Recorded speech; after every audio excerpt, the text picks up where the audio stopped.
Kenapa mengikutiku? Aku tidak punya uang. Orang itu gila. Pergilah atau aku akan teriak. Assalamualaikum sahabat 1000 kisah nyata. Bayangkan, seorang gadis miskin lusuh yang bekerja keras demi neneknya. Saat berjalan pulang seperti biasa, tanpa tahu bahwa nyawanya sedang diawasi. Ia mengira hanya diikuti pria aneh. Ia mengira hanya kebetulan.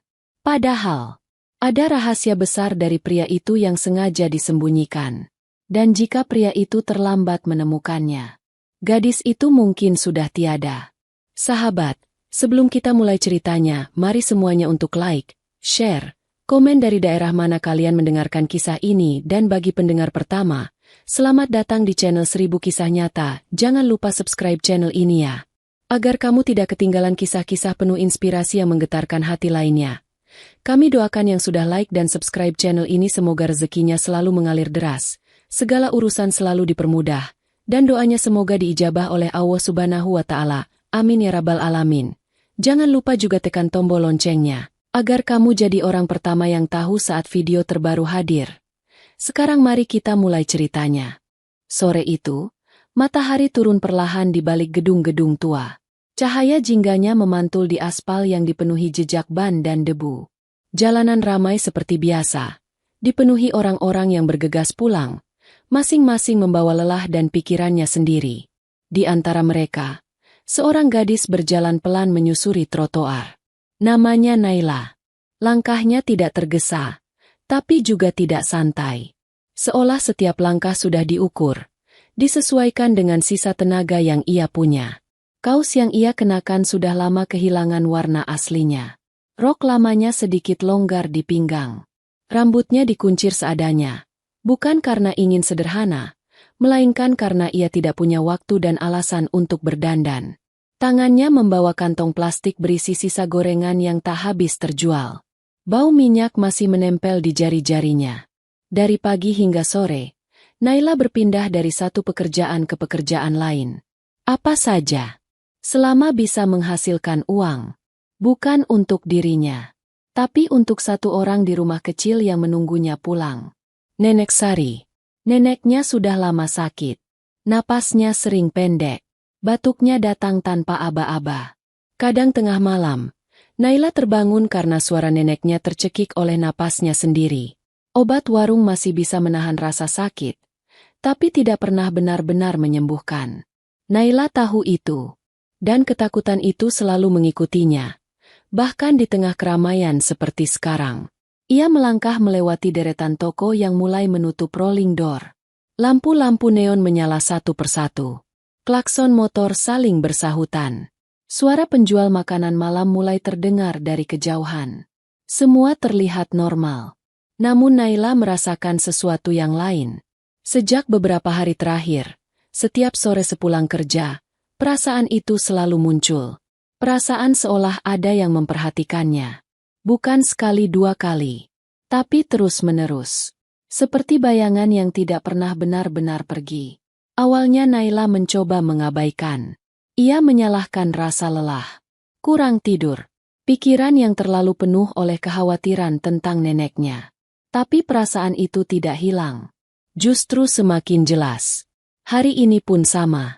Saat Naila melangkah melewati sebuah minimarket, dadanya tiba-tiba terasa sesak. Ia memperlambat langkah, lalu berhenti di depan etalase kaca. Pura-pura merapikan sandal yang sudah menipis. Matanya tidak menatap ke bawah, melainkan ke pantulan kaca. Ia melihat dirinya sendiri. Dan di belakang pantulan itu, ada kilatan gelap yang bergerak pelan. Naila menelan ludah. Ia mengangkat kepala, menoleh ke belakang dengan cepat. Siapa? Trotoar penuh. Orang-orang berlalu lalang. Tidak ada wajah yang tampak mencurigakan. Tidak ada langkah yang terlalu dekat. Tidak ada seseorang yang menatapnya secara terang-terangan. Namun di jalan raya, tidak jauh dari trotoar, sebuah mobil hitam melaju sangat pelan. Terlalu pelan. Mobil itu tidak menyalip kendaraan lain. Tidak berhenti. Tidak pula membunyikan klakson. Ia hanya bergerak mengikuti arus. Tapi kecepatannya aneh. Seolah disesuaikan dengan langkah Naila. Naila mempercepat langkah. Mobil itu ikut sedikit lebih cepat. Naila memperlambat langkah. Mobil itu kembali melambat. Jantung Naila berdegup keras. Tangannya dingin. Ia mencoba berpikir logis. Mungkin kebetulan. Mungkin sopirnya sedang mencari alamat. Mungkin ini hanya pikirannya sendiri yang berlebihan. Namun perasaan itu terlalu nyata untuk diabaikan. Naila berbelok tiba-tiba. Masuk ke sebuah gang kecil di antara ruko. Gang itu sempit dan sedikit gelap. Bau air got tercium samar. Beberapa rumah petak berjajar rapat. Naila tahu gang itu tembus ke jalan lain. Ia melangkah cepat. Nyaris berlari. Menahan napas. Pergilah, pergilah. Kenapa mengikutiku? Di ujung gang, Naila berhenti. Ia mengintip ke arah jalan besar. Berharap mobil itu sudah pergi. Namun harapannya runtuh seketika. Mobil hitam itu sudah ada di sana. Platnya sama, model mobil sama. Parkir pelan di pinggir jalan, seolah menunggu. Tidak ada kendaraan lain yang berhenti. Hanya mobil itu. Diam. Nang. Mengintimidasi. Naila merasa lututnya melemah. Sekitar masih ramai. Orang-orang lewat. Tapi rasa aman itu terasa tipis. Seolah semua orang hanya latar. Tidak benar-benar peduli pada apa yang sedang ia rasakan. Kaca jendela mobil itu turun perlahan. Dari balik kaca, muncul wajah seorang pria muda. Tampan, rapi, kulitnya bersih, rambutnya tersisir sempurna. Kemeja yang ia kenakan tampak mahal. Jam di pergelangan tangannya berkilau pelan terkena cahaya sore. Ia menatap Naila tanpa senyum. Tatapannya tenang. Terlalu tenang untuk seseorang yang baru saja ketahuan mengikuti orang lain. Naila menarik napas dalam, memaksa kakinya melangkah mendekat. Bukan karena ia berani, melainkan karena ia tidak ingin terus hidup dalam ketakutan yang sama. Ia mengetuk pintu mobil itu sekali. Suaranya bergetar saat ia bicara. "Kenapa kamu mengikuti aku?" Pria itu tidak langsung menjawab. Ia menatap Naila lama. Seperti sedang memastikan sesuatu. Tatapan itu membuat Naila semakin tidak nyaman. "Aku tidak punya uang." Naila berkata cepat. "Kalau kamu mau ganggu, aku bisa teriak." Pria itu menggeleng pelan. "Aku tidak mau uangmu." "Terus kamu mau apa?" Suara Naila meninggi, bercampur marah dan takut. Pria itu menarik napas, lalu berkata dengan suara rendah yang terdengar sangat terkendali. "Aku mau kamu menikah sama aku." Kalimat itu menghantam Naila begitu keras. Ia membeku. Jalanan tetap bising, tapi suara itu seperti menjauh.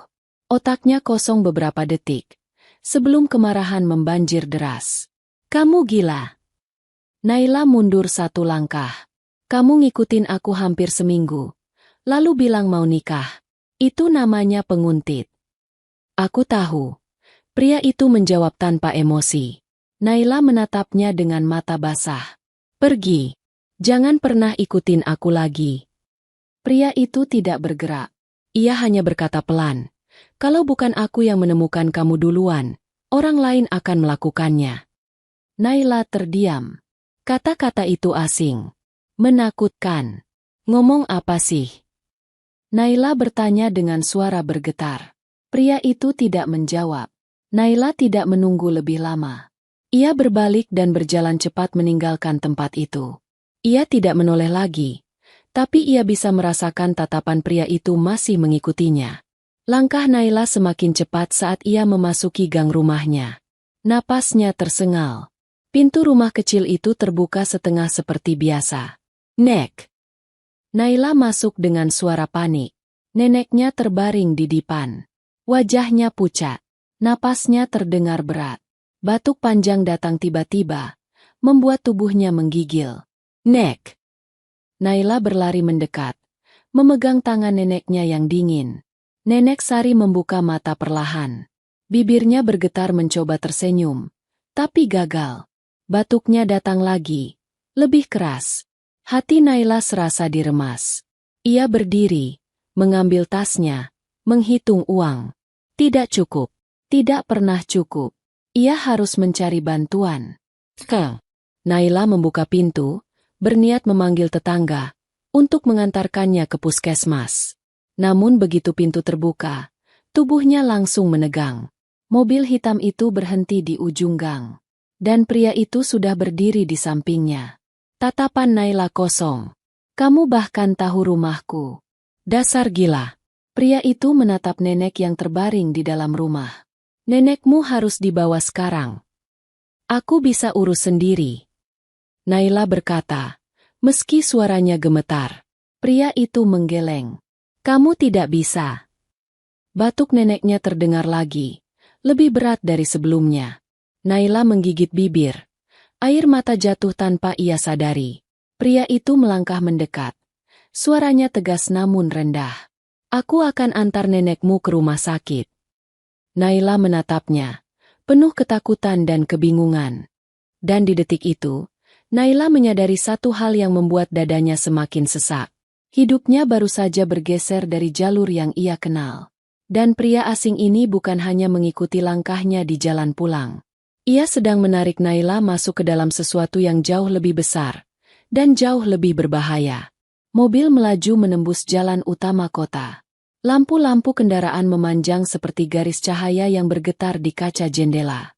Di dalam mobil, udara terasa dingin. Bukan karena pendingin udara, melainkan karena suasana yang membeku. Naila duduk kaku di kursi belakang, memegang tangan neneknya erat. Napas neneknya berat. Naik turun tidak beraturan. Setiap kali neneknya batuk, Naila menahan napas. Takut batuk itu akan berubah menjadi sesuatu yang lebih buruk. Di kursi depan, pria itu menyetir dengan tenang. Tangannya mantap di setir. Matanya fokus ke jalan. Tidak ada satupun gerakan yang terlihat ragu.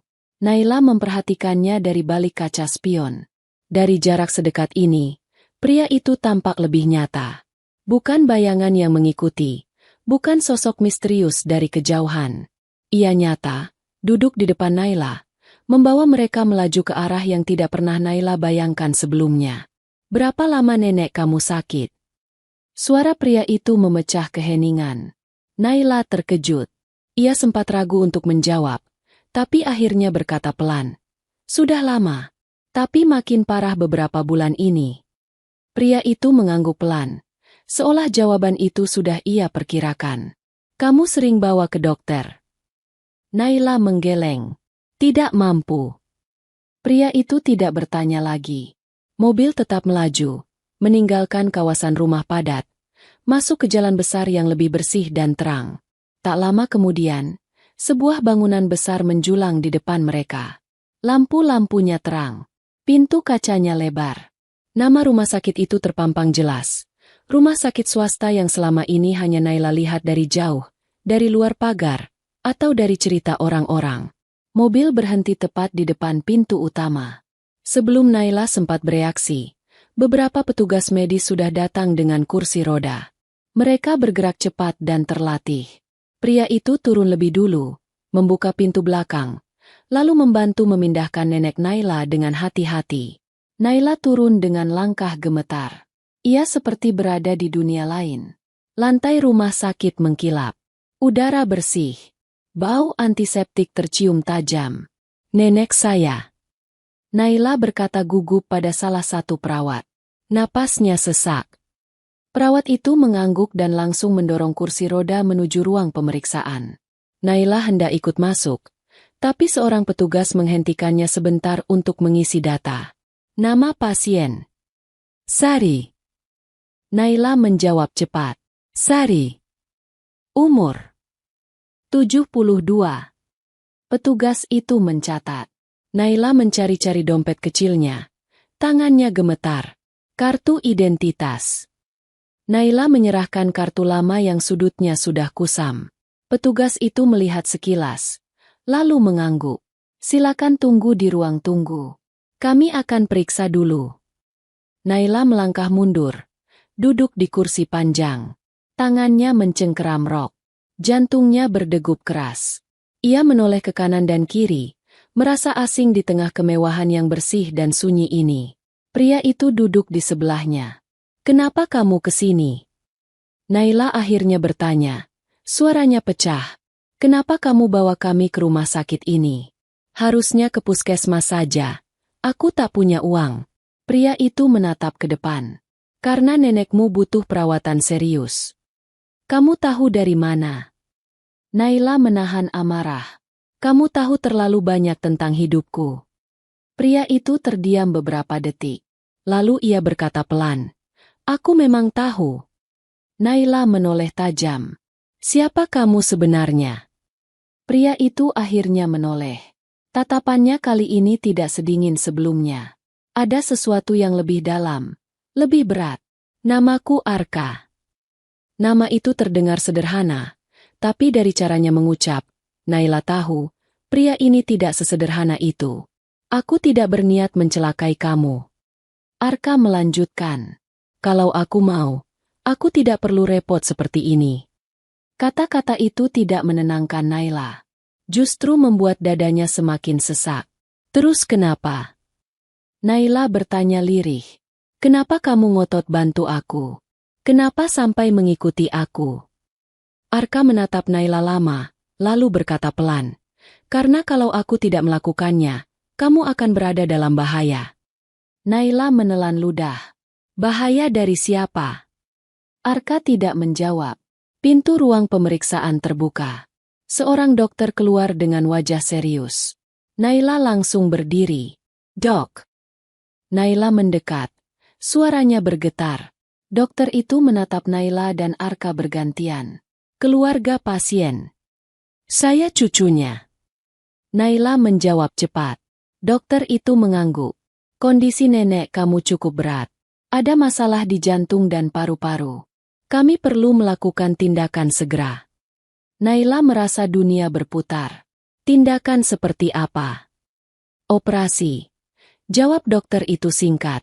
Kaki Naila terasa lemas. Ia hampir jatuh kalau Arka tidak menahan lengannya. Kalau tidak dioperasi hari ini, risikonya sangat besar. Dokter itu melanjutkan. Kami sarankan secepatnya. Naila menelan ludah dengan susah payah. Biayanya. Dokter itu menyebutkan angka. Angka yang tidak pernah Naila dengar seumur hidupnya. Naila menunduk. Air mata jatuh tanpa bisa ia tahan. Saya tidak punya uang sebanyak itu. Dokter itu menatap Arka. Arka mengangguk pelan. Lakukan saja. Kata Arka tenang. Semua biaya saya tanggung. Naila menatap Arka dengan mata merah. Kamu tidak bisa seenaknya begitu. Arka menatap balik. Aku bisa. Kenapa? Naila hampir berteriak. Kenapa kamu lakukan ini? Arka mendekat. Suaranya rendah. Hanya untuk Naila. Karena ini bagian dari kesepakatan yang aku tawarkan. Naila menggertakkan gigi. Kamu memeras aku. Arka tidak menyangkal. Aku memberi pilihan. Pilihan yang tidak adil. Naila menangis. Kamu tahu aku tidak punya pilihan lain. Arka menatap Naila lama. Lalu ia berkata dengan nada yang tidak lagi dingin.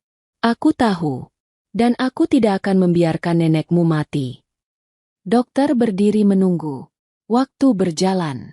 Naila menutup wajahnya dengan kedua tangan. Dadanya naik turun. Ia teringat neneknya yang selalu mengelus rambutnya saat ia kecil. Nenek yang selalu berkata bahwa hidup memang keras. Tapi jangan pernah berhenti jadi orang baik. Naila mengangkat kepala. Matanya sembab. Apa yang kamu mau dariku? Arka menjawab tanpa ragu. Kamu menikah denganku. Naila terdiam lama. Sangat lama. Akhirnya, dengan suara yang hampir tidak terdengar, ia berkata, ini hanya kontrak. Arka mengangguk. Ya. Setelah semuanya selesai. Naila menambahkan. Aku bebas. Arka tidak langsung menjawab. Ia hanya berkata pelan. Kita lihat nanti. Dokter kembali mendekat. Kami butuh persetujuan sekarang. Naila menutup mata. Jika ia menandatangani ini, maka dia setuju dengan tawaran Arka. Tapi jika tidak, neneknya, Naila mengangguk perlahan. Tangannya gemetar menggenggam pulpen itu. Operasi dimulai. Naila duduk sendirian di ruang tunggu. Jam dinding bergerak lambat. Setiap detik terasa panjang. Arka berdiri tidak jauh, berbicara singkat dengan seseorang lewat telepon. Naila tidak mendengar jelas, tapi nada suaranya tegas, seperti orang yang biasa memberi perintah. Beberapa jam kemudian, dokter keluar lagi. Operasi berjalan lancar, katanya. Tubuh Naila melemas. Ia menangis tanpa suara. Arka mendekat. Nenekmu selamat. Naila menunduk. Air matanya jatuh ke lantai mengkilap. Namun sebelum ia sempat berdiri untuk menemui neneknya, Arka berkata pelan, tapi tegas. Kita harus pergi. Naila menatapnya dengan kaget. Aku mau lihat nenekku. Kamu akan lihat. Arka menjawab. Tapi tidak sekarang. Kenapa? Naila mulai panik.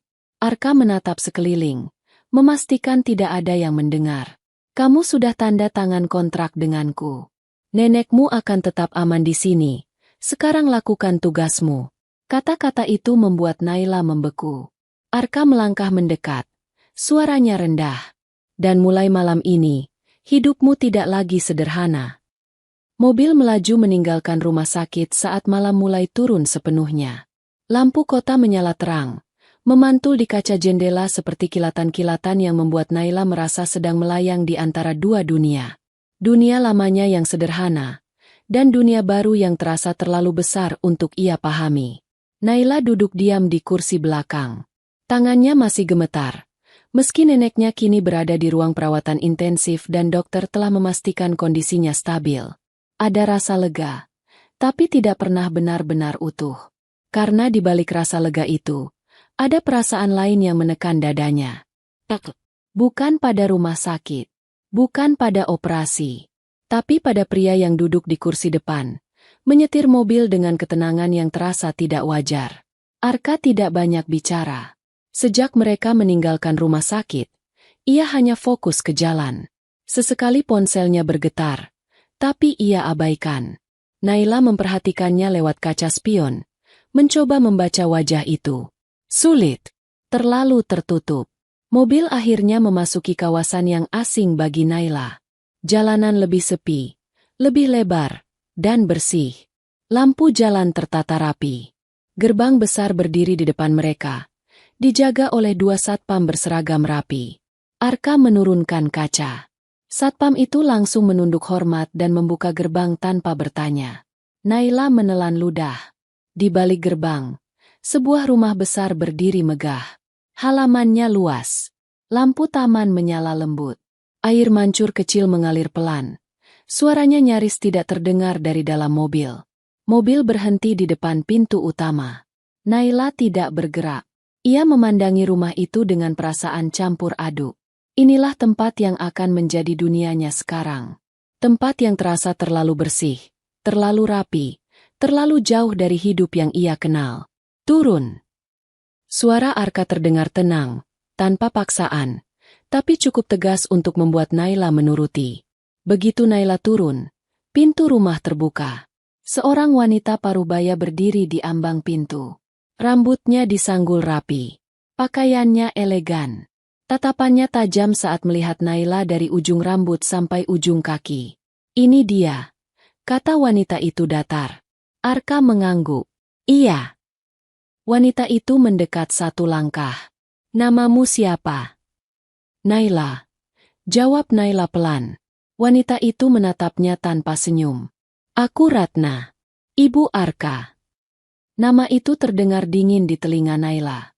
Ratna memutar tubuh, memberi isyarat masuk. Masuk. Jangan berdiri di luar. Naila melangkah masuk dengan perasaan terasing. Interior rumah itu luas, dingin, dan sunyi. Lantai marmer mengkilap. Dindingnya tinggi. Setiap sudut terasa mahal. Di ruang tengah, duduk seorang pria parubaya dengan wajah keras. Sorot matanya tajam. Di sampingnya, seorang wanita muda dengan riasan tipis menatap Naila dengan ekspresi tidak ramah. Ini siapa? Tanya pria itu. Calon istri saya. Jawab Arka singkat. Ruangan langsung sunyi. Wanita muda itu tersenyum sinis. Serius? Pria parubaya itu menghela napas berat. Kamu sudah gila, Arka. Arka menatap ayahnya dengan tenang. Saya tahu apa yang saya lakukan, Om Surya. Naila terkejut mendengar panggilan itu. Bukan ayah. Om. Surya menatap Naila tajam. Gadis ini tidak pantas berada di rumah ini. Naila menunduk. Dadanya sesak. Kata-kata itu seperti tamparan. Wanita muda itu menyilangkan tangan. Kamu dari mana? Gang kecil di utara kota. Jawab Naila jujur. Meski suaranya hampir tak terdengar. Wanita muda itu terkekeh pelan. Pantas. Arka melangkah ke depan. Cukup. Wanita muda itu menatap Arka tajam. Kamu membawa masalah ke rumah ini. Arka tidak mundur. Masalah itu sudah lama ada. Suasana semakin tegang. Naila merasa seperti benda asing yang sedang diadili tanpa tahu kesalahannya. Dia akan tinggal di sini. Arka berkata tegas. Mulai malam ini. Surya berdiri. Tidak. Arka menatap Surya tanpa berkedip. Saya sudah ambil keputusan. Wanita muda itu mendengus. Kamu pikir dengan menikahinya, semuanya akan selesai? Arka menjawab pelan, tapi jelas. Justru karena menikahinya, semuanya akan aman. Kalimat itu membuat Naila mengangkat kepala. Aman? Apa maksudnya? Ratna yang sedari tadi diam, menoleh ke seorang wanita lain yang sejak tadi berdiri diam di sudut ruangan. Bawa dia ke kamar tamu. Besok kita urus sisanya. Wanita itu mengangguk. Baik, Bu. Naila mengikuti wanita itu naik ke lantai atas. Lorongnya panjang dan sunyi. Setiap langkah terasa berat. Kamar tamu itu luas. Jauh lebih besar dari seluruh rumah Naila. Pintu ditutup pelan. Naila berdiri sendirian di tengah kamar. Ia menatap tempat tidur besar. Lemari rapi. Dan jendela yang menghadap taman. Semua ini terasa tidak nyata. Tak lama, pintu diketuk. Arka masuk tanpa banyak kata. Kamu aman di sini, katanya. Naila menatapnya. Aku merasa seperti tahanan. Arka terdiam sebentar. Aku tidak punya cara lain. Kenapa aku? Suara Naila pecah. Kenapa bukan orang lain? Arka menatapnya lama. Ada sesuatu di matanya yang belum pernah Naila lihat sebelumnya. Beban, tekanan, dan mungkin rasa bersalah. Karena kamu sudah terlanjur ada di tengahnya. Arka berkata pelan. Naila menggeleng. Aku tidak pernah minta ini. Aku tahu. Arka mendekat satu langkah. Tapi sekarang, kamu harus percaya padaku. Naila menatap lantai. Aku hanya mau nenekku aman. Arka mengangguk. Dia aman. Dan setelah itu, Naila mengangkat kepala. Aku mau pergi. Arka tidak langsung menjawab. Ia menatap jendela, lalu berkata lirih. Kita belum sampai di sana. Ia berbalik menuju pintu. Sebelum keluar, ia berhenti sebentar. Besok, kamu akan berubah. Naila menatapnya. Berubah bagaimana? Arka menoleh. Supaya mereka berhenti memandangmu seperti mangsa. Pintu tertutup. Naila terduduk di tepi ranjang. Tangannya gemetar. Di rumah besar itu, ia menyadari satu hal yang membuat napasnya semakin berat. Ia bukan hanya orang asing di rumah ini. Ia adalah alasan kenapa ketenangan mereka terganggu. Dan itu berarti, bahaya yang Arka sebutkan mungkin jauh lebih dekat dari yang ia bayangkan. Pagi datang terlalu cepat bagi Naila. Cahaya matahari masuk melalui celah tirai jendela kamar tamu yang luas itu. Naila terbangun dengan tubuh kaku. Seolah semalaman ia tidak benar-benar tidur. Matanya terasa perih, kepalanya berat, dan dadanya masih sesak oleh banyak hal yang belum sempat ia cerna. Ia duduk perlahan di tepi ranjang besar itu. Kasur empuk yang seharusnya membuat nyaman justru terasa asing. Terlalu luas. Terlalu sunyi. Naila menoleh ke sekeliling kamar, memastikan bahwa semua ini nyata. Lemari besar, meja rias dengan cermin tinggi, karpet lembut di lantai. Tidak ada suara tetangga. Tidak ada suara motor lewat. Tidak ada suara nenek batuk dari balik dinding tipis. Hening. Hening yang menekan. Naila bangkit. Berjalan pelan menuju jendela. Dari lantai atas, ia bisa melihat halaman luas rumah itu. Beberapa pelayan sudah bergerak, menyiram tanaman, membersihkan kaca, berjalan tanpa suara keras. Semua terlihat teratur, rapi, dan dingin. Ia memeluk tubuhnya sendiri. Di kepalanya, bayangan neneknya muncul. Nenek yang kini terbaring di rumah sakit, sendirian, tanpa Naila di sampingnya. Hatinya mencubit perih. Ia ingin berada di sana. Ia ingin menggenggam tangan neneknya saat terbangun. Tapi ia tahu, Arka tidak akan mengizinkannya. Ketukan pelan terdengar di pintu. Naila menoleh. Masuk. Katanya lirih. Pintu terbuka. Wanita yang kemarin membawanya ke kamar melangkah masuk. Usianya sekitar 40-an. Wajahnya ramah. Tapi matanya menyimpan kehati-hatian.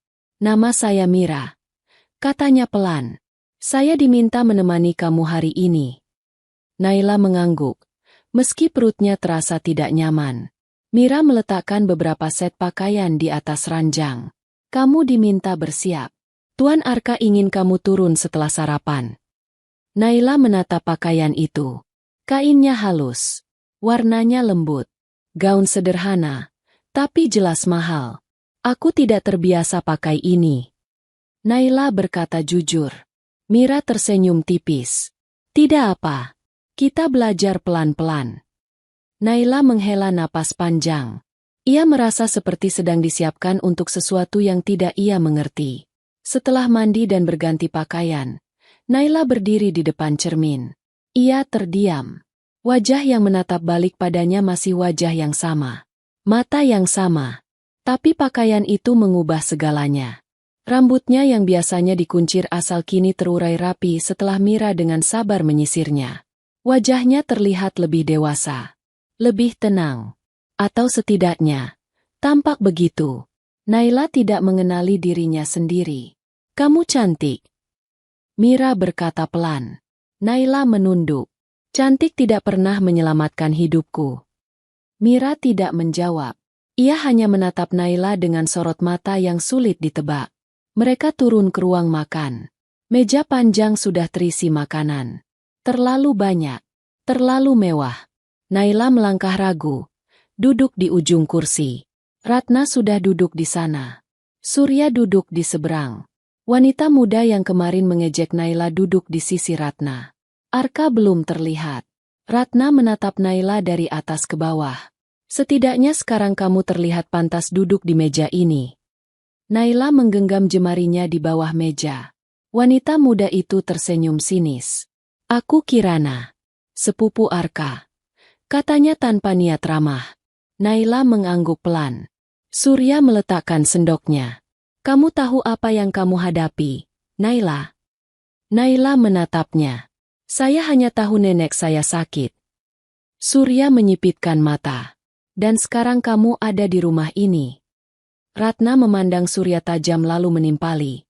Itu bukan kebetulan. Sebelum Naila sempat bertanya, langkah kaki terdengar. Arka masuk ke ruang makan. Ia mengenakan kemeja sederhana berwarna gelap. Wajahnya tenang seperti biasa. Cukup. Katanya singkat. Kirana menoleh tajam. Kami hanya mengingatkan. Arka menarik kursi dan duduk di samping Naila. Dia tidak perlu diingatkan. Dia sudah hidup dalam ketakutan sejak lama. Kirana tertawa kecil. Sejak kapan kamu peduli? Arka menatap Kirana dingin. Sejak ini menjadi urusanku. Naila merasakan ketegangan di udara. Ada sesuatu yang tidak diucapkan, tapi terasa berat. Setelah sarapan, Arka berdiri. Ikut aku. Naila menurut. Mereka berjalan ke sebuah ruang kerja di sisi rumah. Ruangan itu sunyi, penuh rak buku dan dokumen.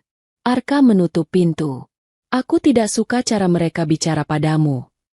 Arka berkata tanpa menoleh. Naila tersenyum pahit. Aku sudah biasa dipandang seperti itu. Arka berbalik. Di rumah ini, kamu tidak boleh terlihat lemah. Aku memang lemah.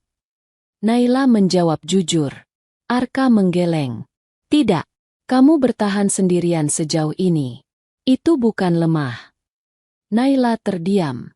Aku akan mengurus pernikahan ini secepatnya. Arka melanjutkan.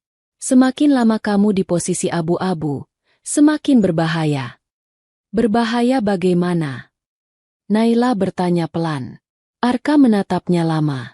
Karena ada orang yang tidak ingin kamu ada. Naila menelan ludah.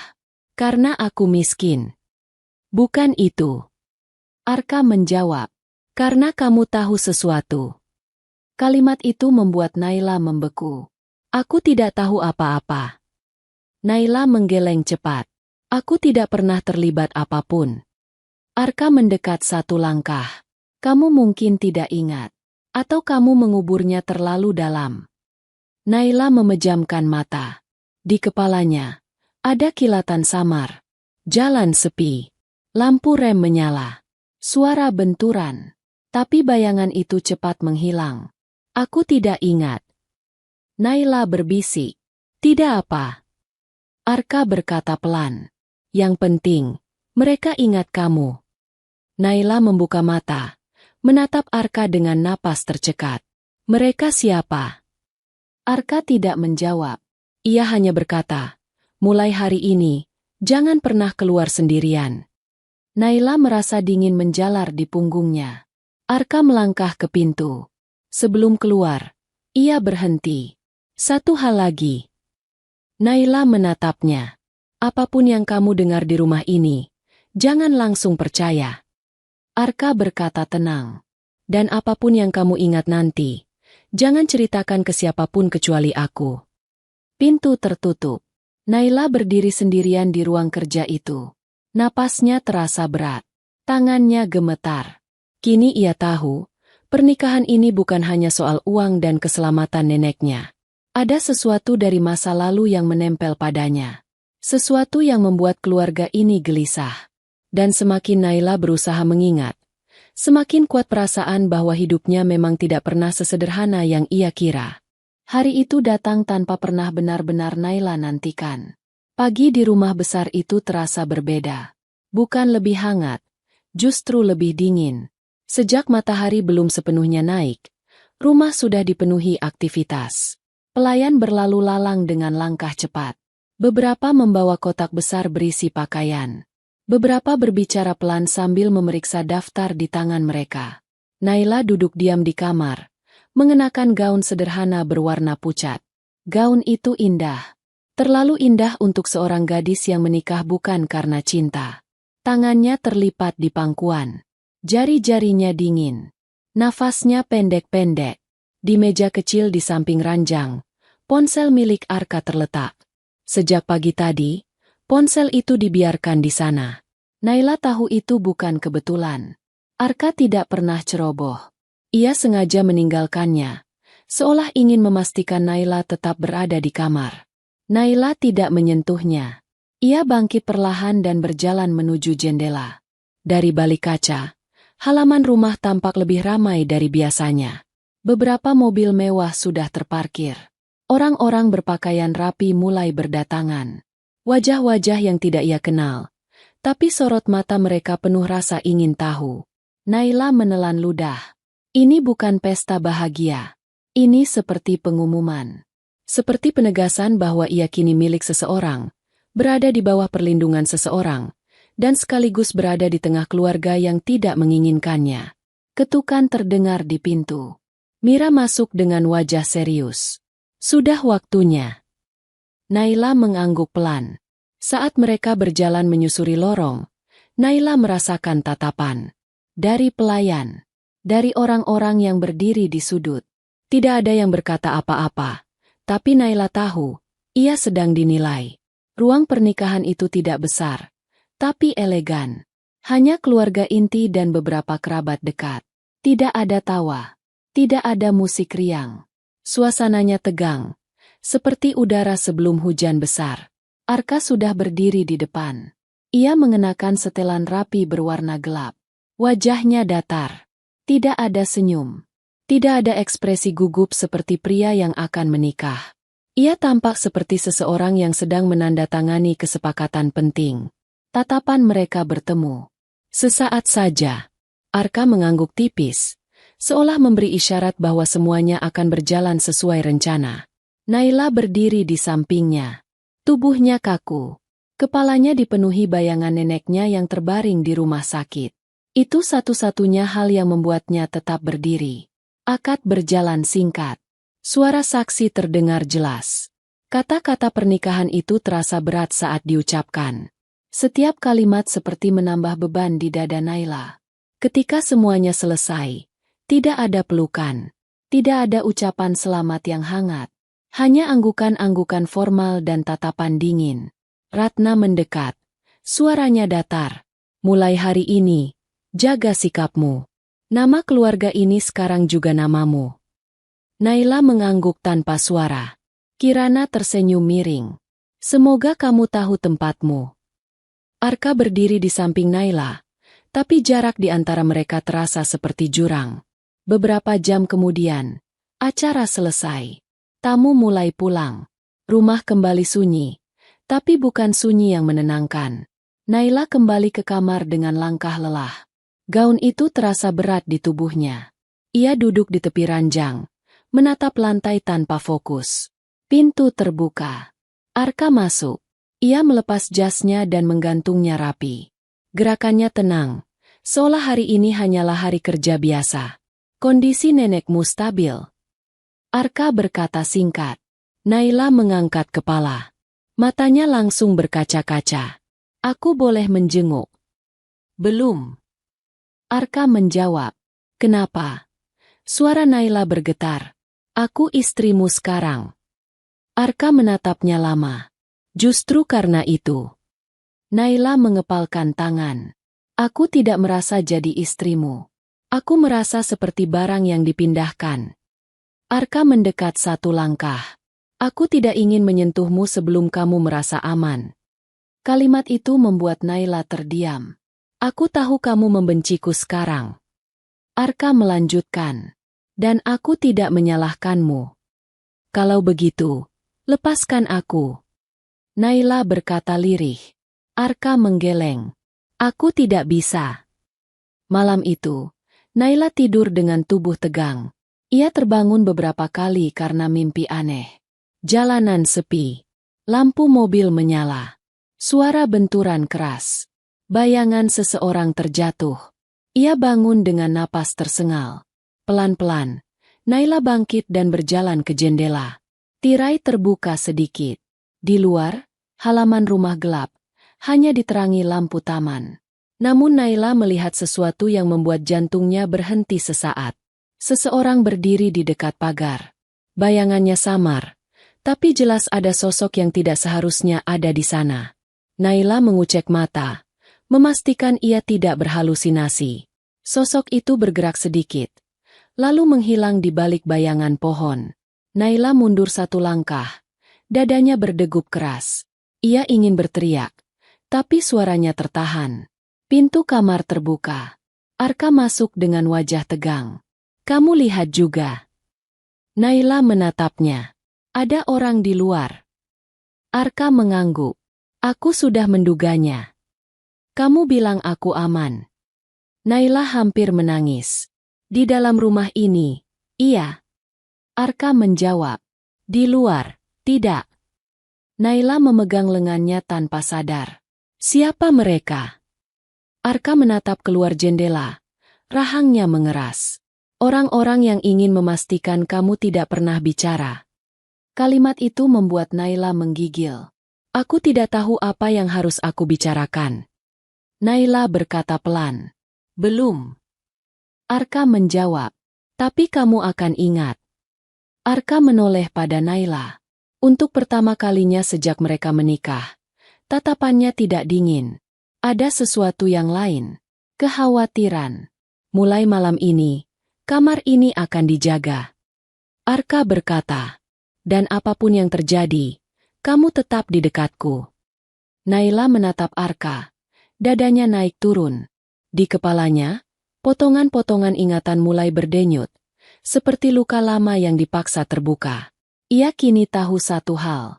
Pernikahan ini bukan akhir dari ketakutannya. Justru ini adalah pintu masuk menuju sesuatu yang selama ini mengintai dari bayangan.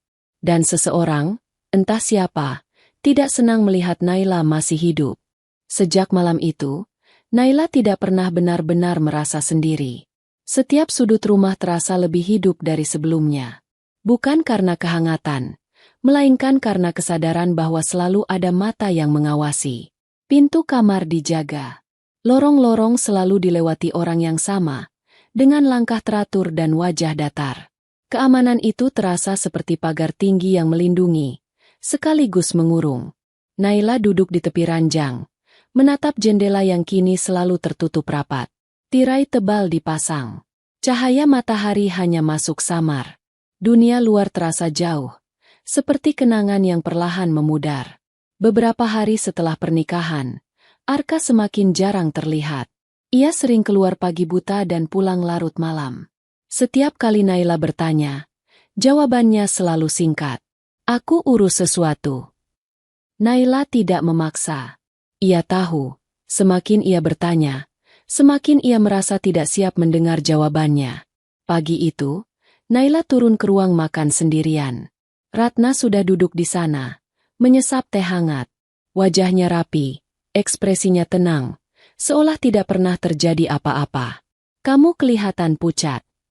Ratna berkata tanpa menoleh. Naila duduk perlahan. Aku kurang tidur. Ratna mengangguk singkat. Biasakan diri. Hidup di rumah ini tidak memberi ruang untuk lemah.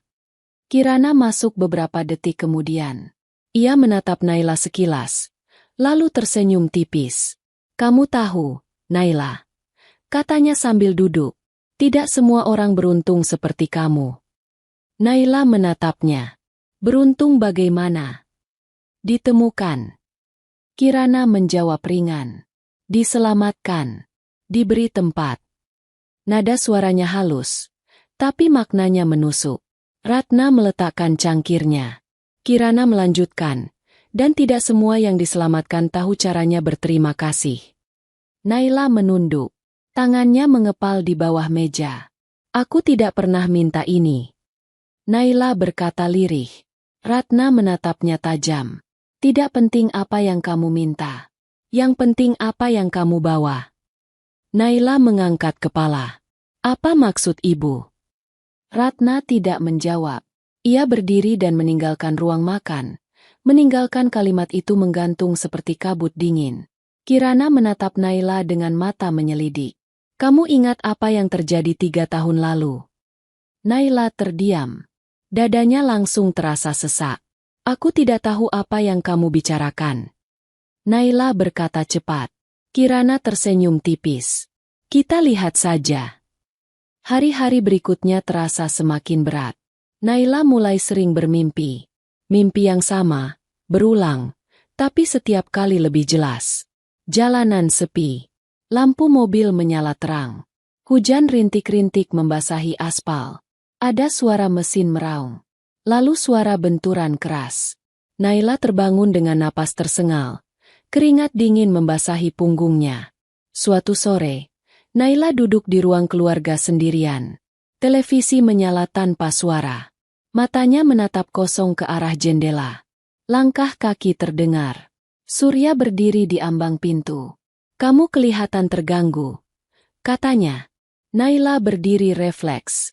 Ada yang bisa saya bantu? Surya melangkah mendekat. Tatapannya tajam, menusuk. Aku ingin kamu tidak pernah mengingat sesuatu. Naila mundur 1 langkah. Saya tidak tahu apa-apa. Surya tersenyum tipis, senyum yang tidak hangat. Kamu tahu, kamu hanya memilih lupa. Jantung Naila berdegup keras. 3 tahun lalu. Surya melanjutkan pelan. Kamu berada di tempat yang salah. Naila memejamkan mata. Kilatan bayangan datang. Lampu rem. Suara logam beradu. Teriakan yang teredam. Aku tidak ingat. Naila berbisik. Surya menunduk sedikit, mendekatkan wajahnya. Kamu ingat plat mobil itu? Naila membuka mata dengan cepat. Tidak. Surya tertawa kecil. Bohongmu buruk. Naila menggigil. Tolong. Surya menegakkan tubuhnya. Tenang saja. Selama kamu istri Arka, kamu aman. Kata aman itu terdengar seperti ancaman. Malamnya, Naila tidak bisa tidur. Ia duduk di lantai kamar, memeluk lutut. Kepalanya dipenuhi potongan-potongan gambar yang tidak lengkap. Pintu terbuka pelan. Arka masuk. Kamu bicara dengan mereka. Arka berkata datar. Naila menatapnya dengan mata merah. Mereka ingin aku ingat. Arka mendekat dan berjongkok di hadapannya. Dengarkan aku. Apapun yang muncul di kepalamu, jangan ceritakan ke siapapun. Aku takut. Suara Naila pecah. Arka menatapnya lama. Aku tahu. Kenapa mereka ingin aku mati? Naila bertanya lirih. Arka terdiam. Sangat lama. Lalu ia berkata pelan. Karena kamu satu-satunya yang melihat ayahku hampir dibunuh seseorang. Kalimat itu membuat Naila membeku. Bukan kecelakaan. Arka melanjutkan. Itu disengaja. Naila menutup mulutnya. Menahan isak. Aku menemukan rekaman lama. Arka berkata. Dan di sana ada bayanganmu. Naila teringat. Ia ingat bersembunyi. Ia ingat menahan napas. Ia ingat melihat mobil itu menabrak berulang kali. Aku lari. Naila menangis. Aku takut. Arka menggeleng. Diamnya kamu menyelamatkan nyawamu. Naila menatap Arka dengan wajah hancur. Kalau aku bicara sekarang, kebenaran akan keluar. Arka menjawab. Dan mereka akan jatuh. Naila terdiam lama. Dadanya naik turun. Apa aku akan selamat? Naila bertanya pelan. Arka menggenggam tangannya. Untuk pertama kalinya, sentuhannya terasa hangat. Aku tidak akan membiarkan siapapun menyentuhmu. Naila menatap tangan mereka yang saling menggenggam. Air matanya jatuh. Di luar kamar, di lorong gelap, seseorang berdiri diam, mendengarkan. Bayangan itu bergerak pelan menjauh. Membawa kabar bahwa Naila mulai mengingat. Dan di rumah besar itu, jam pasir mulai dibalik. Waktu untuk diam semakin habis. Hari-hari setelah pengakuan Arka berubah menjadi masa paling sunyi dalam hidup Naila. Bukan karena rumah itu sepi, justru karena terlalu banyak suara yang tidak terucap. Setiap langkah kaki di lorong terdengar lebih jelas. Setiap pintu yang tertutup terasa seperti isyarat. Naila hidup di antara detik-detik yang berjalan pelan, menunggu sesuatu yang ia tahu pasti akan datang, meski ia belum tahu bentuknya. Ia jarang keluar kamar, bukan karena dilarang, melainkan karena tubuhnya menolak. Setiap kali ia melangkah keluar, kepalanya terasa berat, seolah ingatan yang terkubur mencoba bangkit, memaksa masuk ke kesadarannya. Bayangan itu datang semakin sering. Aspal basah oleh hujan tipis. Lampu jalan berkedip. Sebuah mobil berhenti mendadak. Lalu suara benturan keras. Berulang, tanpa ampun. Naila duduk di lantai kamar mandi suatu pagi, menutup telinga dengan kedua tangan, mencoba menghentikan suara itu di kepalanya. Napasnya pendek-pendek. Tubuhnya gemetar.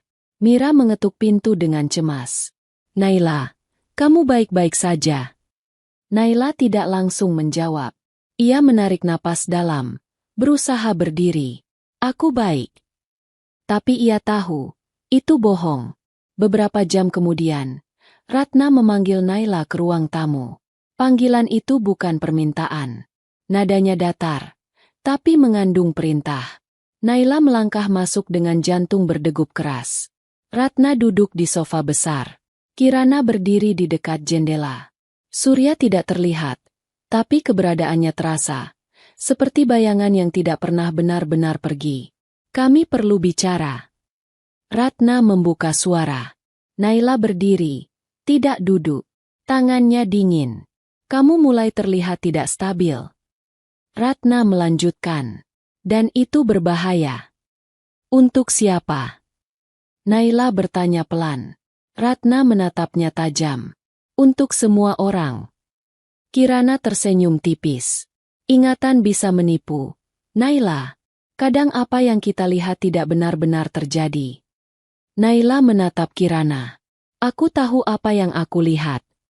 Ratna berdiri.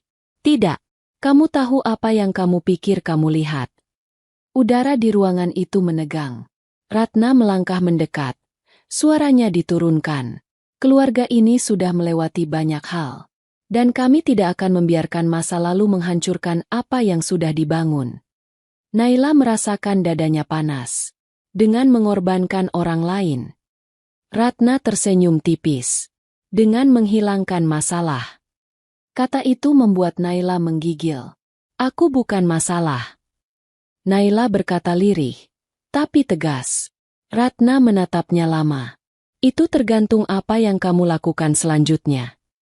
Percakapan itu berakhir tanpa keputusan jelas. Tapi Naila tahu, itu bukan ancaman kosong. Itu peringatan terakhir.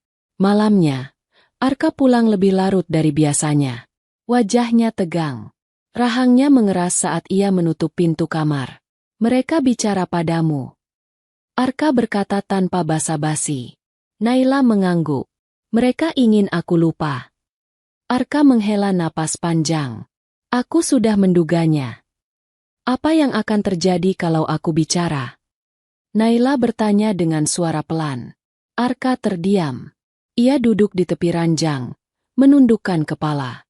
Untuk pertama kalinya, Naila melihat keraguan di wajahnya. Kamu akan membuka luka lama. Arka berkata, dan banyak orang akan berusaha menutupnya kembali. Dengan caranya sendiri. Naila menyela. Arka mengangguk. Naila duduk di hadapannya. Aku tidak mau hidup seperti ini. Selalu sembunyi. Selalu takut. Arka menatapnya. Kalau kamu bersaksi, tidak ada jalan kembali. Naila mengangguk pelan. Aku tahu. Malam itu, Naila tidak tidur. Ia duduk di depan jendela tertutup, memandangi bayangannya sendiri di kaca. Wajah itu terlihat lebih dewasa, lebih keras, tapi juga lebih lelah. Ia teringat neneknya. Beberapa hari kemudian, Arka akhirnya mengizinkannya menjenguk. Rumah sakit terasa berbeda sekarang. Lebih sunyi, lebih dingin. Nenek Sari terbaring lemah, tapi matanya berbinar saat melihat Naila. Naila. Suaranya serak. Naila menggenggam tangan neneknya erat. Aku di sini, Nek. Nenek Sari tersenyum tipis. Kamu kelihatan kurus. Naila tertawa kecil sambil menahan tangis. Nenek Sari menatap Naila lama, lalu berbisik pelan. Kamu masih sering mimpi buruk. Naila terkejut. Nenek tahu. Nenek Sari mengangguk lemah. Kamu selalu terbangun dengan napas berat. Bahkan dulu. Naila menelan ludah. Dulu. Waktu kejadian itu. Nenek Sari berkata pelan. Darah Naila terasa berhenti mengalir. Nek. Naila berbisik. Nenek tahu. Nenek Sari mengangguk. Aku tahu kamu melihat sesuatu. Tapi aku juga tahu kamu terlalu takut untuk bicara. Air mata Naila jatuh deras. Aku pengecut. Nenek Sari menggeleng lemah. Kamu bertahan. Itu tidak sama dengan pengecut. Naila menunduk. Menangis tanpa suara. Naila. Nenek Sari melanjutkan dengan susah payah. Kalau kebenaran itu ada di tanganmu, jangan biarkan orang jahat tidur nyenyak. Kalimat itu seperti palu yang menghantam dada Naila. Saat mereka keluar dari rumah sakit, Arka menatap Naila dengan ekspresi yang berbeda. Seolah ia sudah tahu keputusan apa yang akan diambil Naila. Aku siap. Naila berkata pelan. Arka menutup mata sebentar. Kalau begitu, kita mulai. Namun mereka tidak sendirian. Dari kejauhan, di sudut lorong parkir, seseorang berdiri mengamati. Ponsel di tangannya menyala. Sebuah pesan singkat terkirim. Dia mulai bergerak. Dan sejak saat itu, Naila tidak lagi hanya menjadi saksi masa lalu. Ia telah menjadi ancaman hidup bagi keluarga yang berkuasa. Sejak keputusan itu diucapkan, udara di rumah besar tersebut berubah. Tidak ada teriakan. Tidak ada pertengkaran terbuka. Justru ketenangan yang terasa ganjil. Seolah semua orang sepakat untuk bersikap normal. Padahal di balik dinding dan tatapan, sesuatu sedang dipersiapkan. Naila merasakannya. Langkah kaki di lorong menjadi lebih sering. Pintu-pintu tertutup lebih rapat. Percakapan terhenti setiap kali ia lewat. Bahkan Mira yang biasanya ramah kini tampak berhati-hati saat berbicara. Semua orang tahu, ia bukan lagi sekadar istri kontrak. Ia adalah ancaman. Malam itu, hujan turun tanpa angin. Gerimis tipis membasahi halaman rumah, membuat lampu taman memantul di permukaan tanah seperti pecahan kaca. Naila berdiri di balik jendela kamar, menatap titik-titik air yang jatuh perlahan. Hatinya tidak tenang. Arka belum pulang. Sudah lewat tengah malam. Biasanya, seberapapun sibuknya, Arka selalu memastikan Naila tahu ia di mana. Tapi malam ini, ponselnya tidak aktif. Naila memeluk dirinya sendiri. Ia teringat kata-kata neneknya. Jangan biarkan orang jahat tidur nyenyak. Ketukan pelan terdengar di pintu. Naila menoleh cepat. Jantungnya berdegup keras. Masuk, katanya. Meski suaranya hampir tidak terdengar. Pintu terbuka. Bukan Arka. Seorang pria berdiri di ambang pintu. Tingginya sedang. Wajahnya datar. Ia mengenakan pakaian rapi seperti staf rumah. Tapi Naila tahu, ia belum pernah melihat pria ini sebelumnya. Tuan Arka meminta Anda pindah kamar malam ini. Katanya singkat. Naila menegang. Kenapa? Untuk keamanan. Jawab pria itu tanpa emosi. Naluri Naila berteriak. Aku akan menunggu Arka. Naila berkata tegas. Pria itu menatap Naila lama. Terlalu lama. Lalu ia tersenyum tipis. Senyum yang tidak sampai ke mata. Ini perintah keluarga, katanya. Darah Naila terasa dingin. Aku tidak akan keluar kamar ini. Naila mundur satu langkah. Pria itu melangkah masuk satu langkah.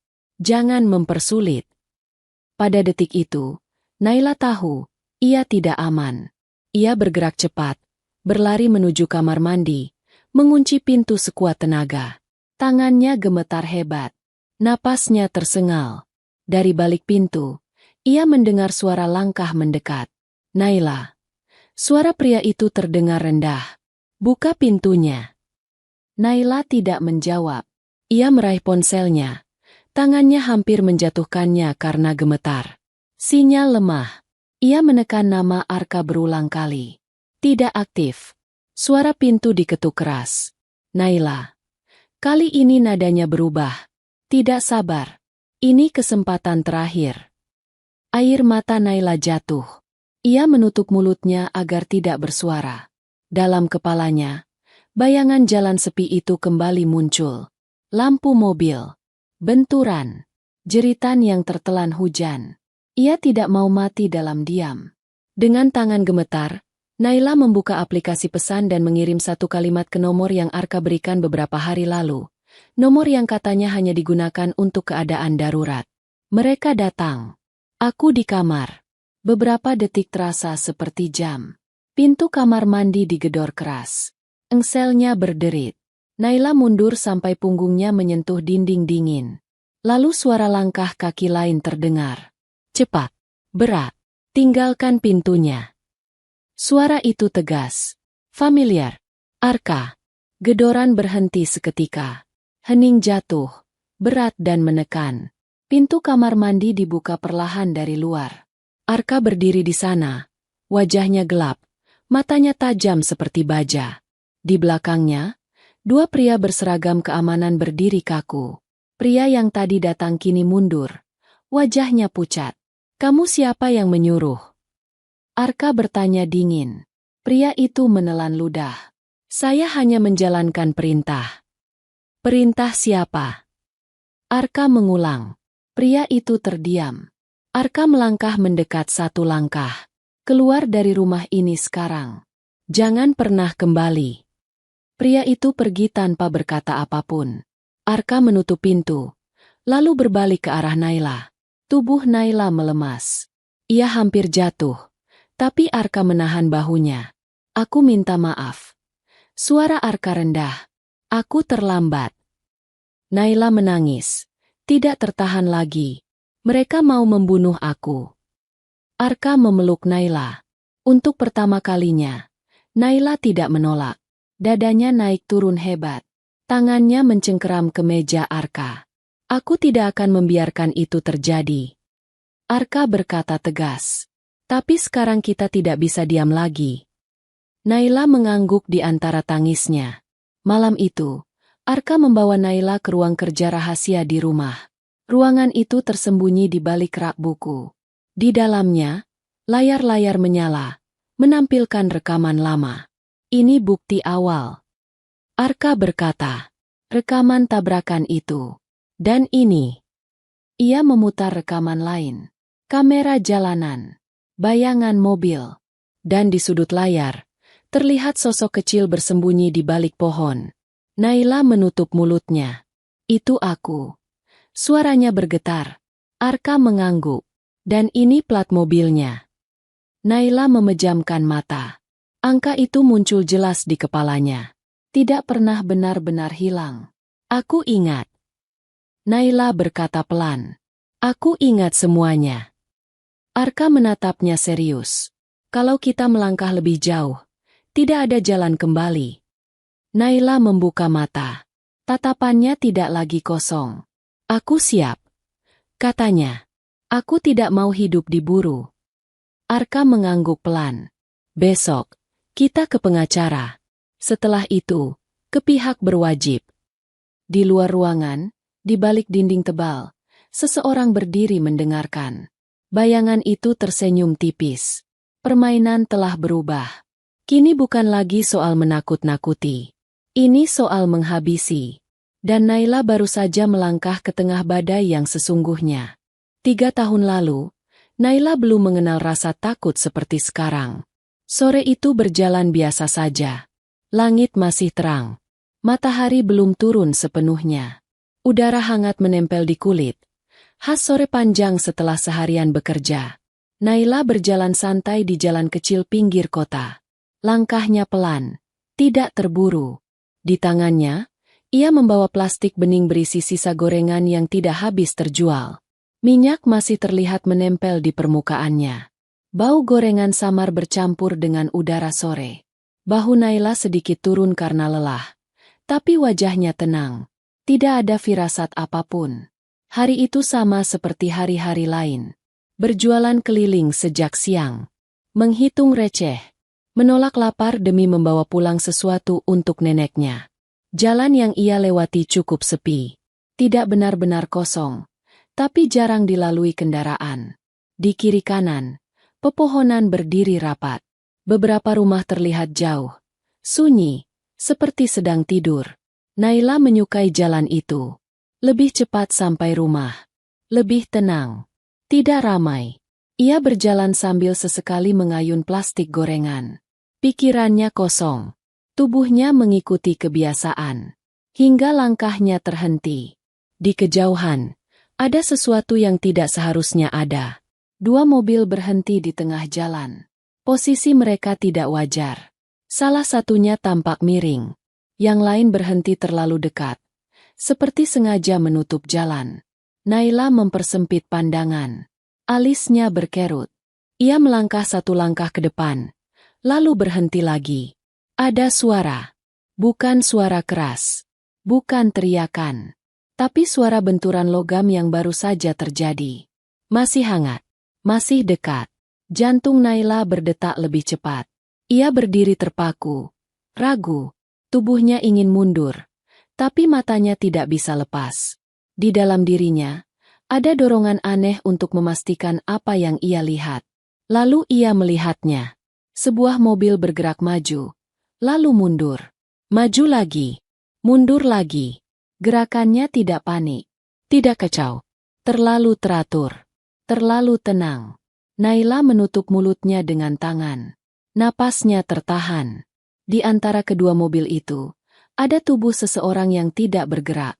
Tidak jelas wajahnya. Tidak jelas siapa. Tapi cukup jelas bahwa itu bukan kecelakaan biasa. Naila mundur 1 langkah. Lalu 2. Kakinya gemetar. Plastik gorengan di tangannya bergetar pelan, mengeluarkan bunyi tipis.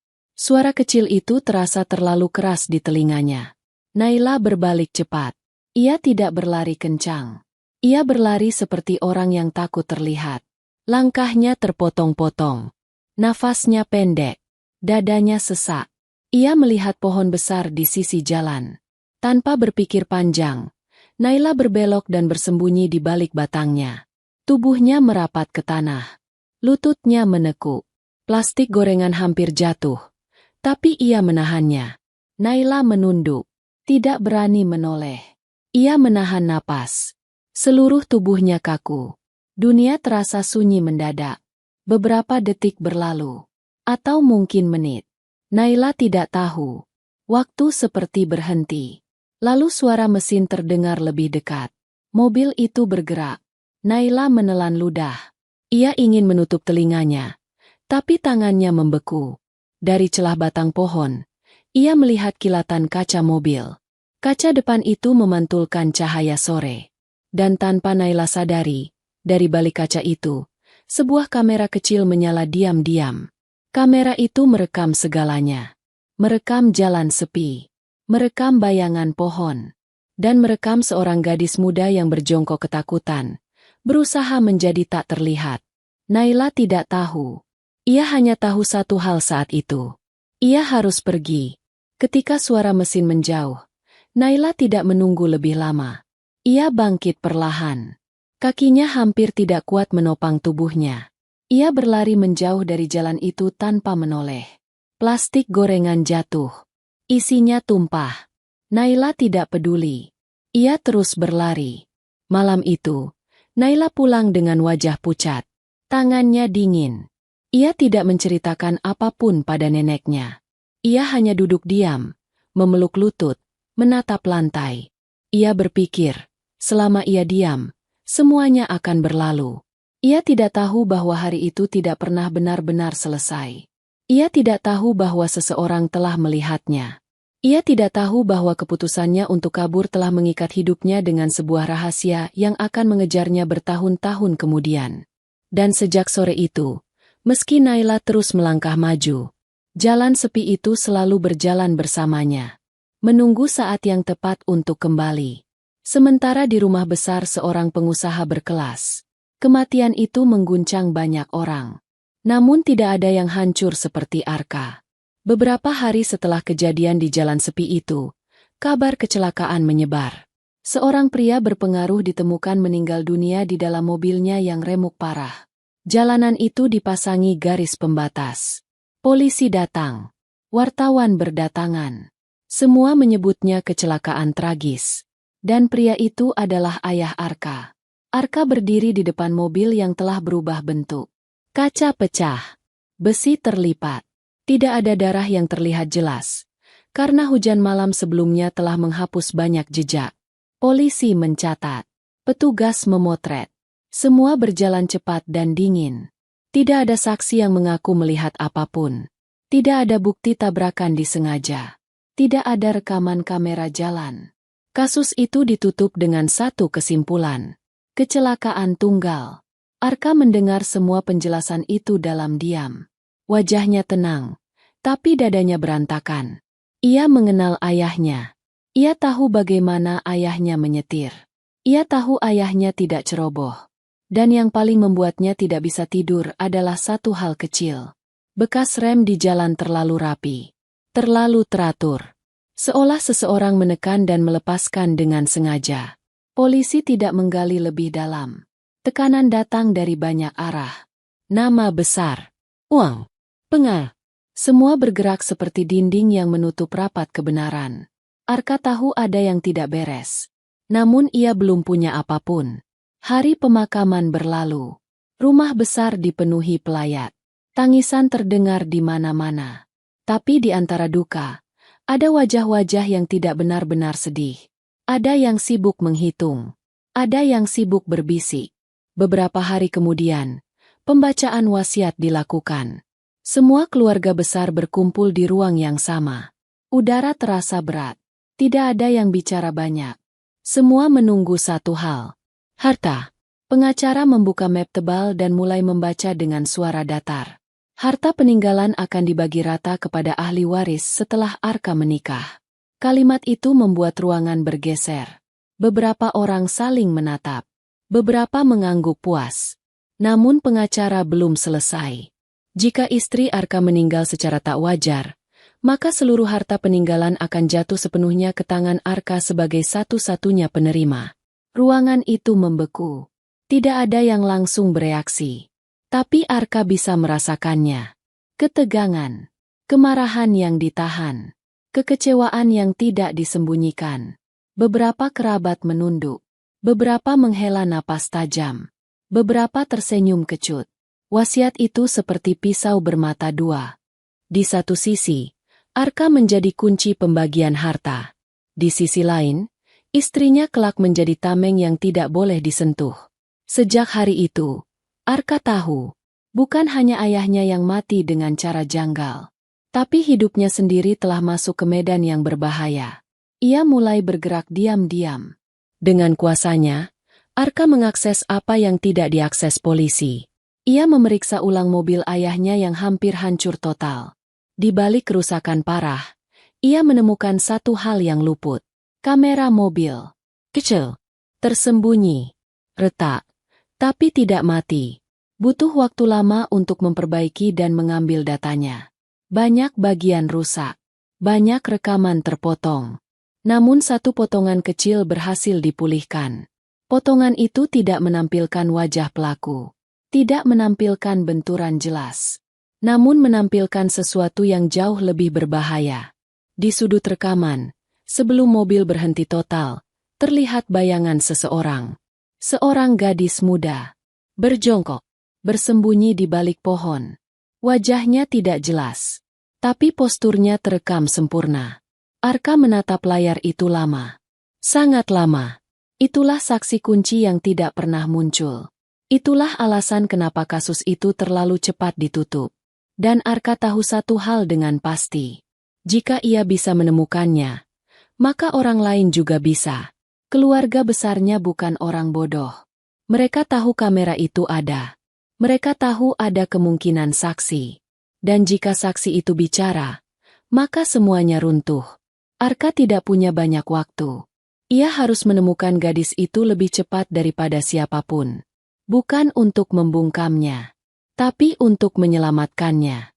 Karena selama gadis itu masih hidup dan bebas, nyawanya berada di ujung pisau. Dan Arka tahu satu cara yang tidak bisa ditembus siapapun. Pernikahan.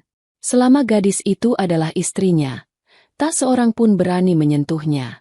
Selama ia berada di bawah namanya, semua langkah keluarga besar terikat oleh wasiat ayahnya sendiri. Jika istri Arka meninggal secara tak wajar, seluruh harta akan jatuh ke tangan Arka seorang. Itulah satu-satunya alasan kenapa mereka akan menahan diri. Bukan karena belas kasihan, tapi karena ketakutan kehilangan segalanya. Dan di titik itulah, Arka membuat keputusan yang akan mengubah hidup dua orang selamanya. Ia tidak akan membiarkan saksi itu mati. Ia akan melindunginya. Meski harus memaksanya masuk ke dalam hidupnya. Pagi itu, rumah besar terasa seperti medan perang yang belum meletus. Tidak ada suara keras. Tidak ada pertengkaran. Tapi udara terasa berat. Seolah setiap orang menahan napas. Menunggu satu langkah yang akan menghancurkan segalanya. Naila duduk di kursi belakang mobil Arka. Tangannya saling menggenggam erat di pangkuan. Wajahnya pucat. Tapi matanya tidak lagi kosong. Ada sesuatu yang berubah di sana. Ketakutan masih ada. Tapi kini bercampur dengan tekad. Di kursi depan, Arka menyetir tanpa bicara.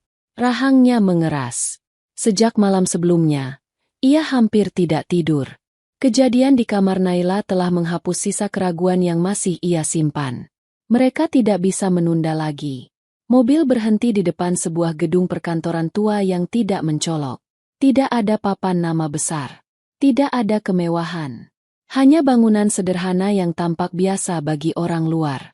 Namun di sanalah semuanya akan dimulai. Seorang pria parubaya menyambut mereka di pintu. Rambutnya beruban, Wajahnya serius. Nama saya Bagas, katanya sambil menjabat tangan Arka. Pengacara keluarga. Sekarang, pengacara kamu. Naila menatap pria itu dengan ragu. Arka menoleh padanya. Dia bisa dipercaya. Mereka masuk ke ruang kerja yang sunyi. Pintu ditutup rapat. Bagas membuka map tebal di atas meja. Saya sudah melihat sebagian bukti yang kamu kirim semalam, katanya pada Arka. Ini bukan perkara kecil. Arka mengangguk. Aku tahu.